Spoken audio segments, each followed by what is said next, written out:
For decades, we've looked at conflicts in the Middle East through a very specific lens: manageable proxy wars.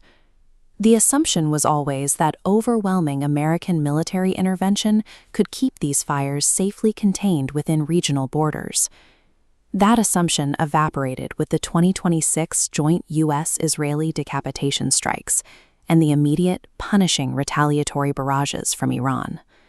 The human toll was immediate, including the deaths of at least 6 American soldiers stationed in Kuwait. Washington and Jerusalem defended their initial operations as absolute necessities to neutralize an imminent nuclear threat and cripple a regime heavily funding global terrorism. But here is why this specific conflict is different. The age-old doctrine of Western containment has failed. The U.S.-led order no longer holds the undisputed authority to define the boundaries of this war. Look at the immediate diplomatic fallout at the United Nations. Secretary General Antonio Guterres fiercely condemned both the U.S.-Israeli strikes and Iran's retaliation, warning the Security Council that these actions risk igniting an uncontrollable chain reaction. Meanwhile, Iran's ambassador presented a completely different legal framework, invoking Article 51 of the UN Charter. Article 51 is a rule that guarantees a nation's inherent right to individual or collective self-defense if an armed attack occurs. Tehran framed the assassination of Ayatollah Ali Khamenei as a severe war crime that made their retaliation entirely lawful. The result of these conflicting legal claims is total diplomatic paralysis. We are left with a completely deadlocked Security Council, creating a dangerous vacuum of global leadership right as the conflict physically spills across borders. To see how fast this is spreading, we have to look at the immediate economic choke points. The fighting has led to the de facto closure of the Strait of Hormuz. For the European Union, this closure is a disaster. The bloc relies heavily on liquefied natural gas, or LNG, which is natural gas cooled to liquid form for easier transport by ship. With those shipping lanes blocked, Europe is bracing for a massive LNG supply shock and rampant inflation that immediately threatens its fragile energy security. This economic panic has fractured Europe's military response.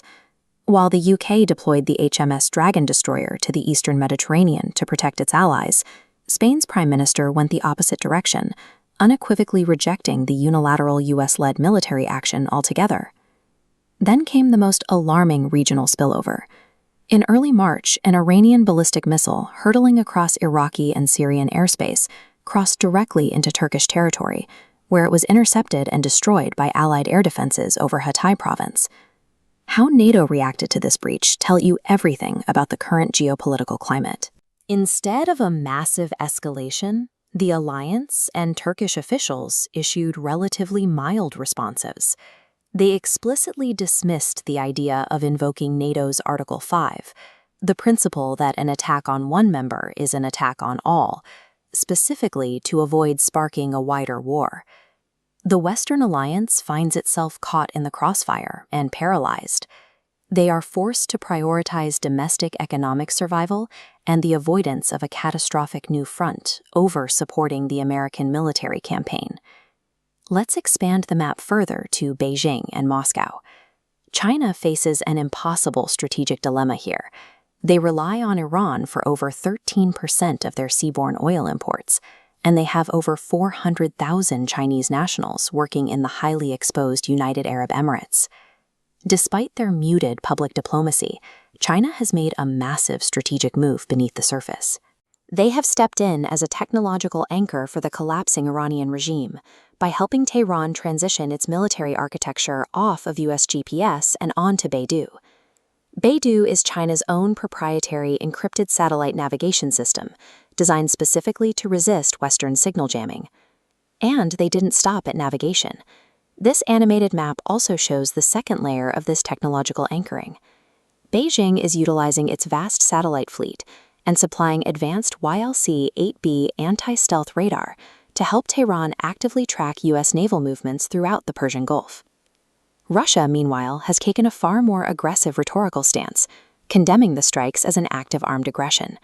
Yet, because Moscow remains heavily bogged down in Ukraine, they are largely avoiding direct military confrontation. They are perfectly content to watch Western resources bleed out into another Middle Eastern conflict.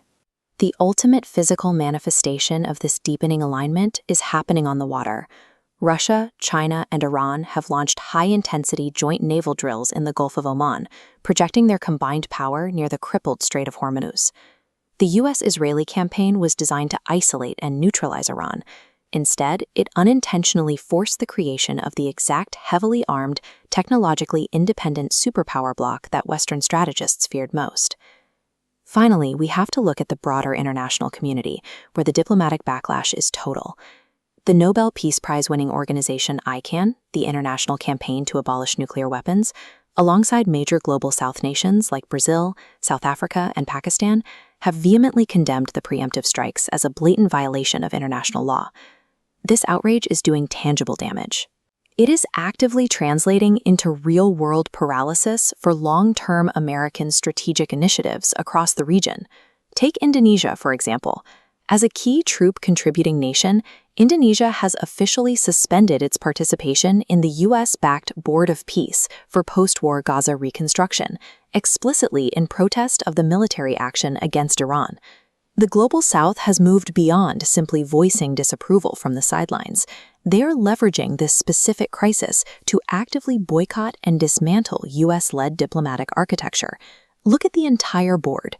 We have a paralyzed Western alliance terrified of further escalation, an opportunistic Eastern bloc providing a massive technological shield, and a Global South in open diplomatic revolt.